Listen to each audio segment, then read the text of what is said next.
ఒకప్పుడు డొక్కా సీతమ్మ గారు ఎంత అన్నదానం చేసేదో మహాతల్లి. ఓ బ్రాహ్మణుడు వచ్చాడు, కూర్చోబెట్టి అన్నం పెడుతోంది. ఆయన అన్నాడు, నాకు పెళ్ళవలేదు, ఇన్నాళ్ళకు పెళ్లి కూతురు ఒప్పుకుంది చేసుకుంటానని, కానీ బంగారు ఆభరణం ఏదైనా పెట్టమంది, ఏదైనా ఆభరణం ఇస్తే అన్నం తింటా, లేకపోతే తిన్నాడు. అప్పటికే అన్నదానానికి ఆవిడ ఒంటి మీద నగలన్నీ వెళ్ళిపోయి ఒక్క కంటుంది. ఆవిడ భర్త వంక చూసి కంటిచ్చేస్తానంది. ఆయన పక్కకి రమ్మనన్నాడు, అన్నీ అయిపోయాయే, ఆ కంటె ఒకటే ఉంది. ధూర్త బ్రాహ్మణుడు అన్నం పెడితే బంగారం అడుగుతున్నాడు, ఇవ్వకు, తినకపోతే పోతాడట. తప్పు. అతిథి విష్ణు స్వరూపం, అభ్యాగతి స్వయం విష్ణు. కాబట్టి ఆయనకి అన్నం పెట్టినప్పుడు బంగారం ఇచ్చేస్తాను. ఏమవుతుంది, పెళ్లి చేసుకుంటాడు, మంచిదేగా. కంటె ఒంటి మీద ఉంటే ఏమవుతుంది, శాశ్వతమా? పుణ్యం శాశ్వతం, ఇస్తానంది, నీ ఇష్టం. కంటె తీసిచ్చింది.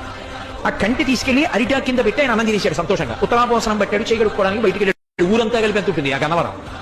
కాబట్టి ఆ బంగారు కంటె కనపడింది ఆకెత్తుతుంటే సీతమ్మ గారికి. అయ్యో వెర్రి బ్రాహ్మణుడు కంటె మర్చిపోయాడని పరిగెత్తుకెళ్ళారు, పిలుద్దామని. కనపడలేదు. భర్తని పిలిచి వెతకమన్నారు, ఎక్కడా కనపడలేదు. అయ్య బ్రాహ్మణుడు ఇంత కంటె అడిగాడు, వెళ్ళిపోయాడని పడుకుని నిద్రపోయారు. ఆవిడకి కలలో శ్రీ మహావిష్ణువు కనపడ్డారు. సీతమ్మ, ఇంతమందికి అన్నం పెడుతున్నావే, ఒక్కసారి నీ చేతి అన్నం తినాలనిపించిందమ్మా, బ్రాహ్మణ రూపంలో వచ్చాను. అభ్యాగతిని గదు పరీక్షించాలని కంటె అడిగాను, ఇచ్చేశావమ్మా. చాలు తల్లి, మురిసిపోయాను, నీ ఒంటి మీద నగలైపోయాయని బెంగ పెట్టుకుంటున్నావా? ఇంతకింత బంగారం నేను ఇస్తాలే అమ్మా. ఆవిడ లేచి భర్తకి చెప్పింది కళ. ఎప్పుడు దున్నే పొలమే. ఆయన పొలానికి వెళ్ళారు. సాయంకాలం వచ్చేసే ముందు ఏదో గొప్ప తవ్వుతున్నారు. కంగుల శబ్దం వచ్చింది. కొంచెం మట్టి తీసి చూశారు. ప్రదోషం వేళ బిందె కనపడింది. ఉత్తరీయంలో మూట కట్టి ఇంటికి తీసుకొచ్చి మూత విప్పి చూశారు. బిందె నిండా బంగారు కాసులు. అంత ఐశ్వర్యం ఇచ్చేశారు శ్రీ మహావిష్ణువు.